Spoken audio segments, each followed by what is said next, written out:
Hi, Dr. Westman here with another edition of Learn with Dr. Westman.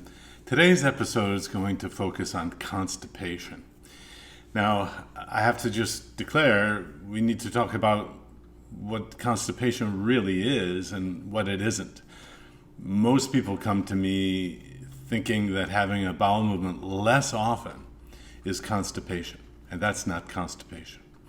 Some people come to me saying they're not having a bowel movement every day, I'm constipated. That's not constipation. Constipation is hard stools or hard to pass stools. But let me phrase it again. Some people will come to me having one or two bowel movements a day for most of their life, and then they'll change to this way of eating or a new way of eating, and then only have a bowel movement once a day or once every other day, and they'll complain to me that they have constipation. That's not constipation. It doesn't matter how often you go for a bowel movement. I know that might sound strange, but it's true. As long as the bowels are moving freely, there's no straining, you don't feel uncomfortable, then that's not a problem. I mean, you may think it's a problem, but it's not a medical problem. So you don't have to have a bowel movement every day. This is a widespread myth that is perpetuated by lots of different things, companies that want you to buy their products, that sort of thing. But people do have certain behaviors that it's typical for some people to go every day, or maybe a couple times a day, or maybe every other day. The main point is that when you change your way of eating, the amount of time you have to go to the bathroom for a bowel movement may change. In fact, it typically changes. Most people who change to a low-carb, keto type of diet will have fewer bowel movements, meaning they'll go less often. You won't have a bowel movement every day, and that's okay as long as the stools aren't hard or hard to pass. Let me explain what's going on. And that's basically that your body is more efficient. If you think about it, you're eating more nutritious foods, and then your body has less waste to eliminate. So I think of, in the medical world, we think of bowel movements as being the elimination of waste. In fact, some of your body will excrete or put some bad things into the bowel movements so they can get out from internally. So toxins excreted by the liver, for example, can be put out into the waste, into the bowel movements. I don't think of a bowel movement as a cleansing or a detoxification. I know a lot of people think of it that way, so they get concerned because they're not going to have a bowel movement as often, thinking that they're going to have buildup of toxins. And I don't have that way of thinking about it. I see having a bowel movement is like taking the trash out at your home or apartment, so that you don't want to do that every day if you don't have to. So it's common to go less often for bowel movements. If you used to go 3 times a day, now you're going once a day, or you used to go once a day, now you're going every other day, it's fine, as long as the stools are not hard or hard to pass. I know I've gone over that many times in the same same thing in a different way, just because most people don't kind of have that sink in the first time they hear it. So it doesn't matter how often or how long you go between bowel movements. But it is a problem, a medical problem. Constipation is defined by hard stools or hard to pass stools, or being uncomfortably bloated, feeling like you have to have a bowel movement. That occurs maybe, I don't know, a third or a quarter of the time.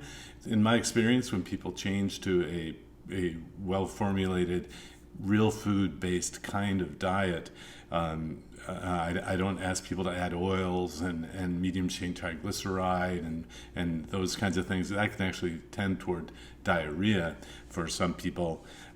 So if someone does have hard stools or hard to pass stools, there's several things that I think through. First of all, the essential need for water and salt. So remember, if you don't have high blood pressure being treated with medication, you want to be sure you're getting plenty of salt. Salt and water is what will hold on to the water. Your bowels will not be extracting all of the water back, which is why the stools come out hard. If you think about it, your colon or your large intestine is the last chance for your body to suck back water that you've consumed. So if your body thinks it's low on fluid, it's going to extract all of the water out of the stool, and the stool will come out hard. So if the stools are hard or hard to pass, the first thing I think about is water and salt. And if you think you're drinking enough, you're not for you under that circumstance. It might be summertime where you're again just losing more water in form of water vapor. Be sure to pick up the fluid and salt. Now, if you feel like you need a supplement or something to work, you're not sure how to do the water salt thing, electrolytes can be very helpful. And the main electrolyte to think about is magnesium. A little trick that I've learned is that there's a liquid form of magnesium called milk of magnesia that's very common. It's available at any pharmacy or drugstore without a prescription. Adding just a teaspoon of milk of magnesia at bedtime for about a week or maybe 2 weeks until your feeling of hard stools is gone can be very helpful. You might even use the milk of magnesia, a teaspoon at bedtime, as a preventative. And this is not the capful. A capful of milk of magnesia is more 2 to 4 tablespoons. Well, that'll get you going, overnight if you really need something. So it's a gentle laxative. The milk of magnesia can be used as a preventative for constipation as well. Constipation meaning hard stools, hard to pass stools, not how often you go. Now, you can go the extra mile and learn about proper stool hygiene. And with my patients in the office, I get to know you, or if you're my patient, or if you don't know me, under those circumstances, one-on-one, I feel we can talk about these things. I will refer people to a very nice video done by a physical therapist in Australia. It's called Moo to Poo. Yes, really. So proper stool hygiene, there's some elements to it, like sitting up straight, taking some deep diaphragmatic breaths to push down the diaphragm, and vocalizing. Anyway, the video is very tasteful. If you want all of the detail there, another component is raising the feet.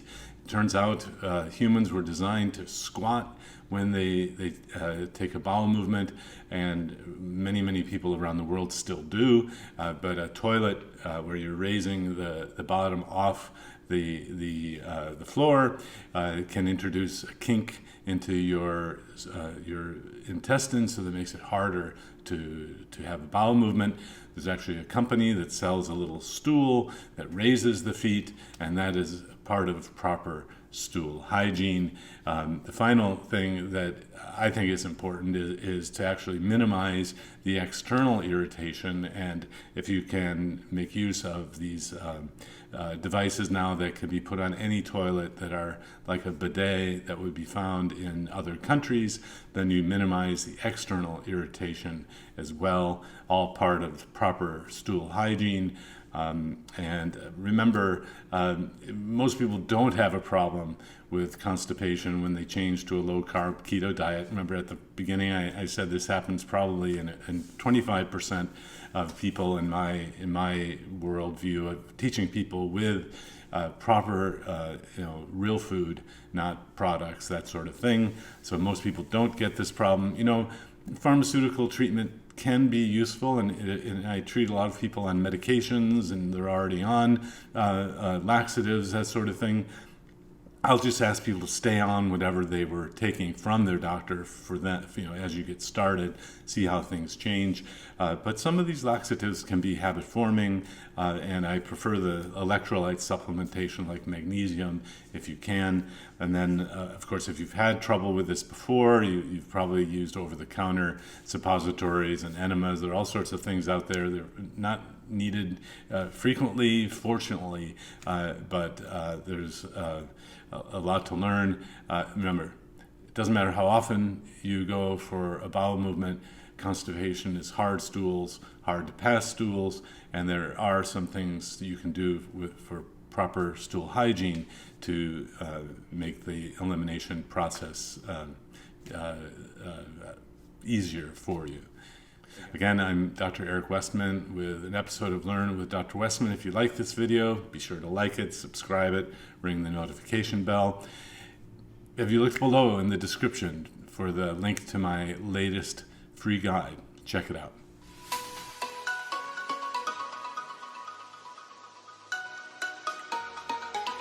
If you enjoyed this video, be sure to like, subscribe, and hit the notification bell, and check out adaptyourlifeacademy.com.